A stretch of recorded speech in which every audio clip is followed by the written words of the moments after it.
വലിയ സന്തോഷങ്ങൾക്കിടയിൽ നഷ്ടപ്പെട്ടു പോകുന്ന ചില ചെറിയ ഇഷ്ടങ്ങളുണ്ട്. ബാല്യത്തിൽ എപ്പോഴോ എന്നോടൊപ്പം നടന്ന് എനിക്കൊപ്പം വളർന്ന ചില ഇഷ്ടങ്ങൾ. ആ ഇഷ്ടങ്ങൾ സ്വന്തമാക്കാൻ എന്നോടൊപ്പം എന്നും ഉണ്ടായിരുന്ന എന്റെ family.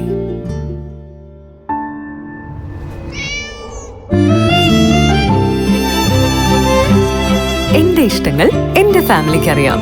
Family wedding centre, Manjeri, Vadakara, Kunnamangalam, Meppadi.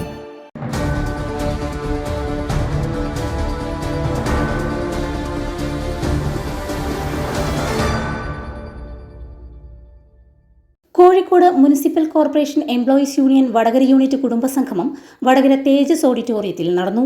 CITU സംസ്ഥാന കമ്മിറ്റി അംഗം PC സുരേഷ് ഉദ്ഘാടനം ചെയ്തു. കഴിഞ്ഞ 10 വർഷക്കാലത്തിനിടയിൽ ഇന്ത്യയിൽ BJPയുടെ ഭരണകൂടം നടപ്പിലാക്കിയിട്ടുള്ള ഒരുപാട് നിയമങ്ങളുണ്ട്.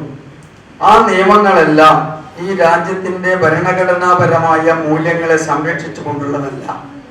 നിങ്ങൾ നോക്ക്, ഈ രാജ്യം മതനിരപേക്ഷ ജനാധിപത്യ രാജ്യമാണ് എന്ന് നമ്മളെ പഠിപ്പിക്കുന്നു.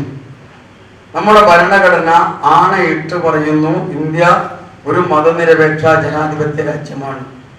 ഇന്ത്യയുടെ പൗരത്വം നിർണയിക്കുന്നതിന് BJP അധികാരത്തിൽ വന്നതിനോടുകൂടി ഇവിടെ പൗരത്വവുമായി ബന്ധപ്പെട്ടുകൊണ്ട് പുതിയ നിയമത്തിനകത്ത് പറയുന്നു, ഈ രാജ്യത്തിനകത്ത് പൗരത്വം നിർണയിക്കുന്നതിന് മതം ഒരു നിർണായക ഘടകമായി മാറുന്ന നിലയിലേക്ക് പൗരത്വത്തിൽ മാറ്റം വരുത്തുക എന്ന് പറഞ്ഞാൽ, ഈ നാടിനകത്ത് മുസ്ലിം ന്യൂനപക്ഷങ്ങളെ കൃത്യമായി ലക്ഷ്യം വെച്ചുകൊണ്ട് അവരെ രണ്ടാംകിട പൗരന്മാരാക്കി മാറ്റാൻ കഴിയും വിധം ഈ നാടിനകത്തെ നിയമങ്ങളെ മാറ്റി എഴുതുന്ന നിലപാടാണ് ഇന്ത്യ രാജ്യത്ത് നരേന്ദ്രമോദിയുടെ നേതൃത്വത്തിലുള്ള ഭരണകൂടം ഇപ്പൊ ചെയ്തുകൊണ്ടിരിക്കുന്നത്. അപ്പോൾ ഇന്ത്യ രാജ്യത്ത് പിന്നെ എങ്ങനെയാ മതനിരപേക്ഷത നിലനിൽക്കുക? ഇന്ത്യ ഒരു മതനിരപേക്ഷ രാജ്യമാണ് എന്ന് പറയണമെങ്കിൽ മതമുള്ളവനും ഇല്ലാത്തവനും എല്ലാവർക്കും ഒരുപോലെ ഈ നാടിനകത്ത് ജീവിക്കാൻ കഴിയുന്ന അവസ്ഥയുണ്ടാകണ്ടേ? അങ്ങനെയല്ല. ഇന്ത്യ രാജ്യത്ത് പൗരത്വ ഭേദഗതി നിയമത്തിന്റെ ഭാഗമായി ഈ നാടിനകത്ത് കൊണ്ടുവന്നിട്ടുള്ള നിയമത്തിനകത്ത് പറയുന്നത്, ന്യൂനപക്ഷങ്ങളെ, മുസ്ലിം ന്യൂനപക്ഷങ്ങളെ മാറ്റി നിർത്തി മറ്റുള്ളവർക്കെല്ലാം പൗരത്വം കൊടുക്കുകയും മുസ്ലിങ്ങളെ മാറ്റി നിർത്തുകയും ചെയ്യുന്ന നിലയിലുള്ള നിലപാടുകളാണ് പുതിയ നിയമത്തിന്റെ ഭാഗമായി ഈ രാജ്യത്ത് വരാൻ വേണ്ടി പോകുന്നത്.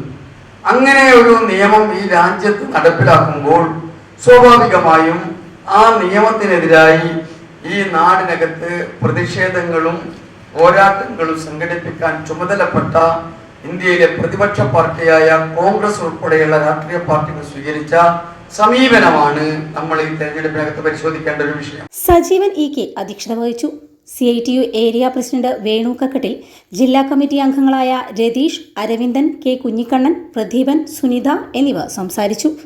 LSS വിജയികളായ തൊഴിലാളികളുടെ മക്കളെ ചടങ്ങിൽ അനുമോദിച്ചു. തുടർന്ന് തൊഴിലാളികളുടെയും കുടുംബാംഗങ്ങളുടെയും വിവിധ കലാപരിപാടികൾ അരങ്ങേറി.